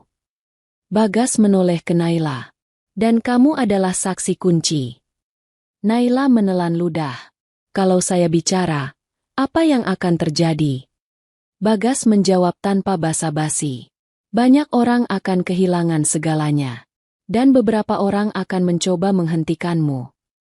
Kata-kata itu jujur. Tidak menenangkan. Tapi justru itulah yang membuat Naila mengangguk. Aku akan bicara. Naila berkata pelan. Aku tidak mau hidup seperti buruan. Bagas menatapnya beberapa detik, lalu mengangguk. Kalau begitu, kita harus bergerak cepat. Jam-jam berikutnya berjalan seperti kabut. Naila menceritakan semuanya. Jalan sepi. Hujan tipis. Mobil yang menabrak berulang kali. Plat nomor yang ia ingat dengan jelas. Rasa takut yang membuatnya bersembunyi dan lari tanpa menoleh. Tangannya gemetar saat berbicara. Tapi suaranya tidak goyah. Bagas mencatat setiap detail. Ini cukup. Bagas akhirnya berkata. Dengan rekaman dan kesaksianmu, kasus ini bisa dibuka kembali. Arka menarik napas panjang. Namun sebelum mereka sempat melangkah lebih jauh, ponsel Arka bergetar. Nama Ratna muncul di layar. Arka menatap Naila sekilas, lalu mengangkat panggilan. Kamu di mana? Suara Ratna terdengar dingin. Aku sibuk. Arka menjawab singkat. Kamu membawa dia keluar rumah tanpa izin. Ratna berkata tajam. Kamu tahu itu melanggar kesepakatan. Arka tersenyum tipis. Tapi tidak ada kehangatan di sana. Kesepakatan itu berakhir saat kalian mengirim orang ke kamarnya. Hening di seberang. Lalu suara Surya masuk. Lebih berat, lebih berbahaya. Kamu tidak mengerti apa yang kamu lakukan, Arka. Aku sangat mengerti. Arka menjawab. Aku membersihkan kekacauanmu. Kami bisa menyelesaikan ini secara keluarga. Surya berkata. Tidak perlu menyeret orang luar. Bagas menatap Arka, menggeleng pelan. Arka menjawab tegas. Sudah terlambat. Telepon terputus. Bagas berdiri. Mulai sekarang, kalian tidak aman di luar perlindungan hukum. Kita ke kantor polisi sekarang. Perjalanan menuju kantor polisi terasa panjang. Naila menatap jalanan dari balik kaca, merasakan denyut jantungnya di telinga. Setiap mobil yang lewat terasa mencurigakan. Setiap lampu merah terasa terlalu lama. Saat mereka tiba, hujan turun deras. Seolah langit ikut menjadi saksi. Di ruang pemeriksaan, Naila duduk di depan seorang penyidik. Tangannya berkeringat. Arka berdiri tidak jauh darinya. Bagas di sisi lain, siap membantu. Ceritakan dari awal, kata penyidik itu. Naila menarik napas dalam. Dan ia bicara. Ia bicara tentang malam itu. Tentang rasa takutnya. Tentang keputusannya untuk diam. Tentang bagaimana hidupnya berubah setelah itu. Setiap kata terasa seperti melepaskan beban bertahun-tahun. Ketika Naila selesai, ruangan itu sunyi. Penyidik mengangguk perlahan. Kami akan buka kembali kasus ini. Saat mereka keluar dari ruangan, Arka menggenggam tangan Naila erat. Kamu berani, katanya pelan. Namun keberanian itu tidak datang tanpa harga. Malam itu, berita tentang dibukanya kembali kasus lama mulai menyebar. Tidak luas, tapi cukup untuk mengguncang rumah besar itu. Di ruang tamu, Ratna berdiri kaku. Kirana mondar-mandir dengan gelisah. Surya duduk diam, wajahnya keras seperti batu. Dia sudah bicara. Kirana berkata panik. Surya menutup mata. Kalau begitu, kita tidak punya pilihan. Ratna menatap Surya tajam. Jangan bodoh. Surya berdiri perlahan. Aku tidak akan masuk penjara karena kesalahan lama. Kirana menggigit bibir. Apa yang akan kamu lakukan? Surya menoleh ke jendela. Di luar, hujan belum reda. Kita hentikan dia. Di saat yang sama, Naila duduk di mobil Arka, merasakan kelelahan yang luar biasa. Tapi di balik lelah itu, ada rasa ringan yang belum pernah ia rasakan. Untuk pertama kalinya, ia tidak lari. Arka menatap Naila dari samping. Apapun yang terjadi setelah ini, aku di sampingmu. Naila menatap ke depan, matanya berkaca-kaca. Kalau aku tidak selamat. Arka menghentikan mobil mendadak. Ia menoleh tajam. Jangan katakan itu. Naila tersenyum tipis. Aku hanya ingin kamu tahu. Aku minta maaf tak bicara lebih awal. Aku takut. Aku memilih lari dari tempat kejadian. Mobil kembali melaju. Mereka tidak tahu bahwa sebuah kendaraan lain mengikuti dari kejauhan. Lampunya mati. Jaraknya cukup jauh untuk tidak mencurigakan. Seseorang di dalam mobil itu tersenyum. Perintah sudah turun. Jika hukum bergerak terlalu lambat, mereka akan menyelesaikannya dengan cara sendiri. Dan di malam yang gelap itu, hidup Naila sekali lagi berada di ujung yang paling berbahaya. Hujan turun lebih deras malam itu, seolah langit sengaja menghapus jejak segala rencana kotor yang sedang bergerak di bawahnya. Mobil Arka melaju membelah jalanan basah. Lampu-lampu kota berubah menjadi garis-garis panjang di kaca. Naila duduk di kursi belakang, menahan gemetar yang tak sepenuhnya hilang. Ia sudah bicara pada penyidik. Ia sudah membuka pintu yang selama ini ia kunci rapat-rapat. Tapi justru setelah itu, dunia terasa semakin berbahaya. Arka tidak membawa Naila pulang ke rumah besar. Ia memilih jalan memutar, melewati jalur yang lebih ramai, kemudian masuk ke kawasan hotel bisnis yang tidak terlalu mewah tapi cukup aman. Bagas, sang pengacara, sudah menunggu di lobi bersama dua petugas yang terlihat seperti pengawal. Wajah Bagas tegang. Matanya seperti orang yang baru menerima kabar buruk. Barusan ada pergerakan. Bagas berkata pelan begitu mereka berkumpul di sudut yang tidak terlalu terlihat. Ada yang mengikuti mobil kalian dari kantor polisi sampai hampir ke sini. Naila menelan ludah. Mereka. Bagas mengangguk. Saya sudah minta penyidik bergerak cepat. Tapi kita tidak bisa berharap semua selesai dalam satu malam. Yang penting sekarang, Naila harus tetap hidup. Arka merapatkan jaket Naila, seolah gerakan kecil itu bisa menahan dingin yang merembes dari ketakutan. Malam ini kamu di sini. Pintu dijaga. Tidak ada yang boleh masuk tanpa izin. Naila menatap Arka. Matanya merah. Aku tidak mau jadi beban. Arka menatap balik. Suaranya tegas. Kamu bukan beban. Kamu alasan kenapa aku masih punya kesempatan memperbaiki semuanya. Kalimat itu membuat Naila terdiam. Ia belum sempat memikirkan Arka sebagai manusia yang punya luka. Selama ini ia hanya melihatnya sebagai pria kaya yang memaksa, pria yang dingin, pria yang tiba-tiba muncul dan mengubah hidupnya. Tapi malam ini, dari sorot matanya, Naila melihat sesuatu yang lebih dalam. Beban yang selama ini ia sembunyikan di balik ketegasan. Mereka naik ke kamar yang sudah disiapkan. Bagas tinggal di kamar sebelah bersama petugas. Arka memastikan semua pintu terkunci, lalu berdiri di depan jendela, menatap keluar. Di bawah, hujan masih mengguyur jalan. Naila duduk di tepi ranjang, memeluk lutut. Dadanya terasa penuh. Ia teringat neneknya, teringat kata-kata yang menuntunnya sampai titik ini. Jangan biarkan orang jahat tidur nyenyak. Naila ingin percaya bahwa setelah bersaksi, hidup akan sedikit lebih ringan. Namun kenyataan justru menamparnya dengan cara lain. Kebenaran memang penting, tapi kebenaran juga membuat banyak orang kehilangan kendali. Tiba-tiba ponsel Arka bergetar. Satu panggilan masuk. Nama Ratna. Arka menatap layar beberapa detik, lalu mengangkat. Ia tidak menyalakan pengeras suara. Tapi Naila bisa mendengar nada Ratna yang tinggi, marah, dan panik. Kamu sudah gila, Arka. Ratna berkata tajam. Kamu menyeret keluarga kita ke lumpur. Arka menjawab singkat. Lumpur itu sudah ada sebelum aku lahir. Kamu pikir kamu pahlawan? Ratna mendesis. Kamu pikir gadis itu akan menyelamatkanmu? Arka menatap Naila sekilas. Dia bukan alat. Ratna tertawa kecil. Terdengar getir. Kalau begitu, dengarkan aku. Pulangkan dia. Hentikan ini. Kita bisa selesaikan dengan cara keluarga. Arka diam sejenak. Lalu suaranya berubah. Lebih dingin. Lebih tajam. Cara keluarga kalian adalah mengirim orang ke kamarnya untuk menakut-nakuti dan mungkin membunuhnya. Itu bukan keluarga. Itu komplotan. Hening di telepon. Lalu suara lain masuk. Lebih berat.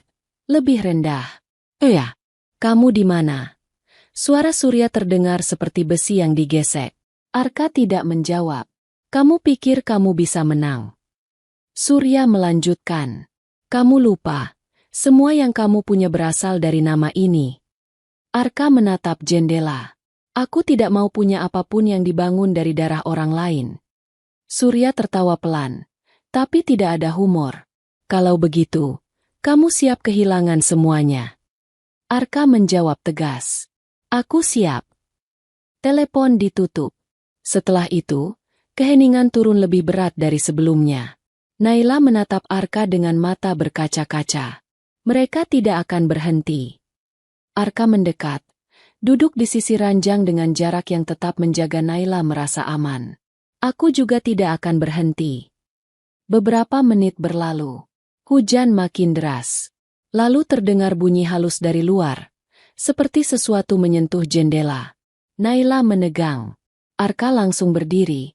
Mengangkat tangan memberi isyarat agar Naila diam. Bunyi itu terdengar lagi. Lebih jelas. Tok, tok. Seperti batu kecil dilempar dari bawah. Arka mengintip dari balik tirai. Wajahnya mengeras. Ia menarik ponsel, mengetik cepat. Dalam beberapa detik, terdengar langkah kaki di lorong. Bagas masuk tanpa banyak bicara. Diikuti petugas keamanan. Ada mobil di bawah. Arka berkata, sudah lama parkir. Lampunya mati. Bagas menatap Naila. Kita pindah. Sekarang. Mereka bergerak cepat. Tidak lewat lobi. Mereka lewat tangga darurat yang sempit. Turun ke area parkir belakang. Hujan mengguyur. Membuat napas Naila seperti tertahan oleh udara dingin. Arka menutupi kepala Naila dengan jaketnya. Menahan tubuh Naila agar tidak terpleset. Saat mereka sampai di mobil, tiba-tiba sebuah kendaraan melaju cepat dari sisi lain parkiran. Lampunya menyala terang, menyorot wajah mereka. Suara ban berdecit keras. Jantung Naila seperti terlepas. Arka mendorong Naila masuk ke mobil lebih dulu. Bagas dan petugas segera bergerak menutup arah kendaraan itu. Namun mobil tersebut tidak berhenti. Ia melaju seperti hendak menabrak. Arka menyalakan mesin dan memutar setir cepat. Mobil mereka melesat keluar. Kendaraan itu mengejar. Naila memegang pegangan pintu. Tubuhnya bergetar hebat. Mereka mau bunuh kita. Arka menatap jalan. Suaranya tegas. Pegang kuat. Hujan membuat jalan licin. Lampu merah dan lampu toko menjadi kilatan samar. Kendaraan di belakang mendekat. Mencoba memepet. Dalam kaca spion, Naila melihat siluet orang di dalamnya. Tidak jelas. Tapi aura niatnya jelas. Arka tiba-tiba berbelok tajam ke jalan ramai yang masih hidup meski malam. Kendaraan di belakang ragu karena terlalu banyak motor dan mobil lain. Arka memanfaatkan momen itu, masuk ke jalur lain, melewati pos polisi yang lampunya terang. Arka membunyikan klakson panjang. Petugas pos menoleh. Mobil pengejar berhenti mendadak. Lalu berbalik arah dengan cepat. Naila menangis tanpa suara. Arka tidak berhenti. Ia terus melaju sampai yakin mereka benar-benar aman. Lalu berhenti di area kantor polisi yang lebih besar. Bagas sudah lebih dulu tiba dengan kendaraan lain. Wajahnya tegang. Penyidik yang menangani kasus Naila keluar. Ditemani beberapa petugas. Kami sudah terima laporan. Mereka tidak akan bisa main-main lagi. kata penyidik itu tegas. Naila duduk lemas di kursi, tubuhnya masih gemetar. Arka berdiri di sampingnya, kedua tangannya mengepal. Kamu baik-baik saja? Arka bertanya pelan pada Naila. Naila mengangguk, air matanya jatuh. Aku takut. Arka menunduk, suaranya lembut. Aku juga takut. Tapi aku lebih takut kalau aku kehilangan kamu karena aku terlambat. Kalimat itu membuat Naila menatap Arka. Ada kejujuran yang tidak bisa disembunyikan lagi. Hari-hari berikutnya bergerak cepat. Seperti banjir yang merobohkan bendungan. Penyidik membuka kembali kasus lama. Rekaman yang disimpan Arka diserahkan. Kesaksian Naila dicocokkan dengan data lama yang dulu ditutup rapat. Nama-nama mulai muncul. Jejak uang, jejak tekanan, dan jejak manipulasi. Surya dipanggil untuk pemeriksaan. Ratna mencoba menutupinya. Tapi fakta sudah terlanjur menyebar. Kirana panik, berusaha menyalahkan Naila, menyebutnya pembohong. Namun rekaman dan kesaksian bertemu di titik yang sama. Terlalu banyak kebetulan yang tidak mungkin kebetulan. Di ruang pemeriksaan, Surya akhirnya kehilangan kendali. Wajahnya keras, tapi tangannya bergetar. Kenapa kamu lakukan itu? Penyidik bertanya. Surya diam lama. Lalu suaranya pecah, seperti orang yang tidak pernah terbiasa mengaku. Ia mengakui bahwa tabrakan itu bukan kecelakaan. Ia mengakui ada seseorang yang ingin ia hilangkan karena tahu terlalu banyak. Dan ia mengakui bahwa selama ini, ia yakin semua bisa ditutup dengan uang dan kekuasaan. Pengakuan itu seperti batu besar yang jatuh ke dasar laut. Kasus itu meledak. Mereka yang terlibat mulai menyeret satu sama lain. Beberapa kerabat mencoba kabur, tapi dicegah. Keadilan bergerak, perlahan tapi pasti. Di tengah semua itu, Naila dipanggil lagi untuk memberi kesaksian terakhir di hadapan proses hukum. Kali ini ia tidak sendiri. Bagas ada di sampingnya. Arka duduk di belakangnya, menatap Naila dengan mata yang tidak lagi dingin. Ada kebanggaan yang tertahan. Setelah semuanya selesai, Naila keluar dari gedung dengan tubuh lelah. Langit sore tampak lebih cerah, seolah hujan panjang akhirnya selesai. Naila berdiri di tangga, menatap jalan. Tangannya masih dingin, tapi dadanya terasa sedikit lebih lapang. Aku akan pergi. Naila berkata pelan tanpa menoleh. Arka terdiam. Kemana? Ke rumah sakit. Naila menjawab. Aku mau kembali ke nenek. Dan setelah semuanya selesai, aku tidak mau jadi bagian dari rumah itu lagi. Arka mengangguk pelan. Aku mengerti. Naila menoleh, menatap Arka dengan mata berkaca-kaca. Aku tidak pernah minta kamu mencintaiku. Aku juga tidak pernah minta kamu memaksaku. Tapi aku berterima kasih karena kamu menyelamatkan nenekku. Arka menunduk, lalu mengangkat wajahnya. Suaranya tenang, namun berat. Aku menikahimu bukan cuma untuk melindungimu dari mereka. Naila terdiam. Aku memang menemukanmu duluan. Arka melanjutkan. Karena aku takut mereka yang menemukanmu. Aku memaksamu karena aku tidak tahu cara lain. Tapi di tengah semua itu, aku juga menemukan sesuatu yang tidak pernah aku punya. Naila menahan napas. Kamu. Arka berkata pelan. Bukan sebagai saksi. Bukan sebagai kontrak. Kamu sebagai manusia yang masih bisa bertahan meski hidupmu menghantam kamu berkali-kali. Air mata Naila jatuh. Arka melangkah mendekat. Menjaga jarak agar Naila tidak merasa tertekan. Kalau kamu masih ingin pergi, aku tidak akan menahanmu dengan paksa lagi. Naila menghela napas. Suaranya gemetar. Lalu kamu mau apa? Arka menatapnya lama. Aku mau memperbaiki semuanya dengan cara yang benar. Aku mau jadi orang yang kamu pilih, bukan yang memaksa. Naila menutup mata sebentar. Dalam kepalanya, semua rasa takut, marah, dan lelah bercampur. Tapi ada satu hal yang kini jelas. Arka tidak pernah meninggalkannya saat bahaya datang. Beberapa hari kemudian, Naila berdiri di depan kamar rawat neneknya. Nenek Sari sudah lebih sehat. Matanya jernih,